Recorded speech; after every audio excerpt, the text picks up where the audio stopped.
Hello friends, आज हमारे साथ रूपाली मैम यानी अनुपमा मैम जी हैं। अनुपमा मैम, बहुत बहुत स्वागत है आपका आज तक में। जी, नमस्ते, नमस्ते, नमस्ते आप सभी को। तो मैम शो नंबर 1 है। तो थू थू थू थू थू थू थू थू थू थू थू थू थू थू। लेकिन जो मेहनत है मैम, वो जो अनुपमा के लिए जो कहते हैं ना कि जो एक सहानुभूति है वो सबको सामने दिखाई दे रही है। एक लेडी जिस तरह से आगे बढ़ रही है, उसका मैं क्या कहना मैम? बहुत अच्छा लगता है कि जब अब सडनली कहा गया है कि अनुपमा इज़ एक अनुपमा का थॉट प्रोसेस पहले से ही बताया गया था कि प्रोग्रेसिव थॉट प्रोसेस है। कि बहू बहू नहीं बेटी है और शी हैड प्रोग्रेसिव थॉट्स, लेकिन जिस तरह से वो थॉट्स अभी उभर कर उसकी पर्सनालिटी में सामने आ रहे हैं, सडनली जो लोग अनुपमा को कहते थे कि अरे ये regressive show, what are they showing, ये औरत को इतना प्रताड़ित कर रहा है, इतना डांट रहा है, and she is taking all this.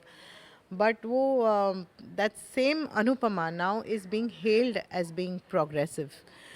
तो अच्छा लगता है ये काया पलट, मुझे भी बहुत पसंद आ रही है करना एज एन एक्टर। इसको कर पाना, walking a thin line between जैसे कि अगर थोड़ा ज़्यादा कर दिया तो एरोगेंट ना लगे या इगोइस्टिकल ना लगे या मैं ऐसा वाला ना लगे। वो अनुपमा के जोन में द इनोसेंस रिटेन करके वो अनुपमा का भोलापन और एक सादगी रिटेन करके वो क्या कहते हैं, being strong is little difficult as an actor to portray, but I have fabulous directors who guide me, तो मज़ा यहाँ आता यहाँ पे कहते हैं नारी शक्ति दिखती है, बट एक चीज़ और से पूछना चाहूँगा जरिए आपके जरिए मैम।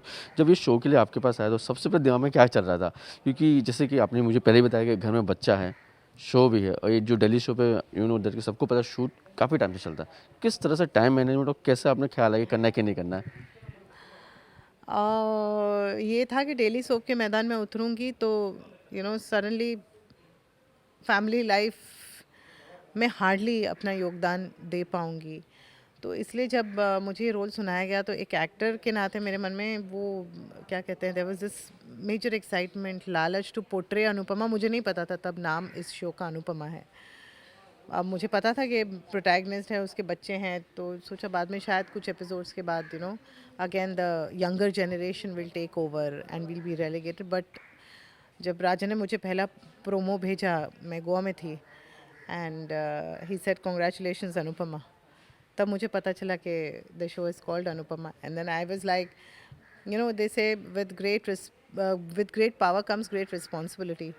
तो तब ऐसा लगा कि okay okay it is Anupama. So then तब शायद स्ट्राइक हुआ कि कितना ज़्यादा इसमें कमिटमेंट लगेगी, कितना ज़्यादा इसमें डेडिकेशन लगेगी और कितना ज़्यादा इसमें टाइम लगेगा। सो या मैं सबसे पहले आती हूँ, सबसे आखिर में जाती हूँ। बाकी सबका कभी हाफ डे हो जाता है, कभी कोई एक सीन करके चला जाता है, 2 सीन करके चले जाता है, बट मैं पूरा दिन यहाँ रहती हूँ, कभी कभी ये 12 घंटों से ज़्यादा भी। and it requires a lot of effort, dedication and sacrifice on my part too, but more so ever ज़्यादा मेरे फैमिली के sacrifices है। अगर राजन जी ने जब मुझे ये ऑफ़र किया ना, आई was like late me just think about it. मेरा बच्चा है, मैं 7 साल से काम नहीं कर रही हूँ। पहले उन्होंने पूछा था कि तुम काम कर रही हो क्या, तो आई सेड मैं I am not taking up too much, but this role is nice, let me ask Ashwin, let me just discuss with him first. तो जब मैंने जाके अश्विन को ये रोल सुनाया तो उन्होंने कहा you didn't say yes. So I said no, not as yet, I wanted to talk to you कि क्या करें, क्योंकि मैं रहूँगी नहीं। And he's like, America returned, he doesn't know much about India.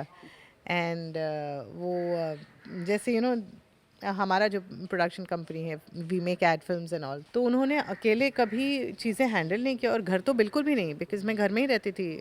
जहाँ तक घर में एक चीज़ हैंडल, मतलब ये नहीं है कि एक आप सिर्फ बच्चा संभालो, घर में हज़ार चीज़ें होती है। From deciding what your mother-in-law will eat, to your what your husband will eat, to what your child will eat, सुबह उठ के सबके अलग अलग खाना, सबके टेस्ट, वो सब सोचना पड़ता है। फिर to handle the house helps जो हैं, जो आपके हेल्पर्स हैं, उनको हैंडल करना, उनकी प्रॉब्लम्स हैंडल करना, किसी को ये किसी को, to handle that, to handle bills, to handle lot of stuff to handle, and Ashwin is not used to Indian system of working. 35 years वो अमेरिका में रहे हैं, तो उन्हें तो I was like his Rottweiler, taking care of everything. So तो उनके लिए कहना कि कोई नहीं, you just go do it, I take care of everything, was a very big deal. My mother in law is 88, my son is 7। तो दोनों का मतलब हैंडल करना, बच्चा तो फिर भी हैंडल हो जाता है, जब कोई इंसान बूढ़ा होता है और थोड़ा क्रैंकी हो जाता है तो उनको हैंडल करना बहुत मुसीबत है। सो so he said, go ahead, do it. I said, are you sure? Because I won't be there. अभी भी मैं नहीं रहती, मेरा बच्चा रुका रहता, रात को 1-2 बजे तक जागता है, तो I am still sleeping like 4-5 hours every day, because वो लालच है कि मेरे बच्चे के साथ जितना टाइम मुझे मिल पाए। बट जब ऐसे शो को इतना प्यार मिलता है, मैं नहीं कहूँगी कि ratings to me is the love that audience is giving. And जब मुझे इतना सारा प्यार मिलता है, जब मैं देखती हूँ ना, मेरी मम्मी तीनों बार रिपीट टेलीकास्ट देखती है and she feels proud of मी। और मम्मी को सारे अपने फ्रेंड्स के फ़ोन आते हैं, अपने सारे सत्संगी उनके जो है ग्रुप, उनका फ़ोन आता है। अश्विन को पता नहीं पंजाब से कहाँ से, कज़िन से, LA से लोगों के फ़ोन आते हैं, जिन लोगों से कई सालों से कॉन्टैक्ट नहीं रहा है, कि उन्होंने पूछा नहीं। तो that means more to me कि my family is feeling proud of me. मेरा भाई जब जाता है शूट करने, शूटिंग फॉर अतरंगी रे right now, so when he goes and they talk about Anupama and big technicians, big directors, they are talking about Anupama. My brother feels proud when he says कि my sister is doing Anupama, and he feels proud of me. मेरे लिए that matters more than anything else. That is the biggest award for me. सबका प्यार, और क्या चाहिए मुझे। But ma'am, जैसे कि अगर मुझे भी इस इंडस्ट्री में ज़्यादा नहीं, 60 साल हो गए, बट एक चीज़ हम देखते हैं ना कि जैसे कि अगर चैनल के बारे में हर कंपटीशन है, हर चैनल का होता है, बट बेंचमार्क बनना ये एक आम बात नहीं होती है। थू जैसे राजन हमेशा कहते हैं कि ये अनुपमा पता नहीं अपनी एक डेस्टिनी लेके आए। शायद जितने अच्छे कर्म हम सब ने किए हैं ना, उन सब का फल हम सबको एक साथ मिला है। राजन जी जो करते हैं ये एनिमल्स के लिए, वो करते हैं साइलेंटली काफ़ी कुछ चैरिटीज़। मेरा तो ऑब्सेशन है एनिमल्स। हाँ, सो वो आई थिंक लॉकडाउन में जो taking care of all this voiceless innocence, इनकी दुआएं जो लगती है ना इंसानों की, सॉरी बट कभी नहीं लग सकती।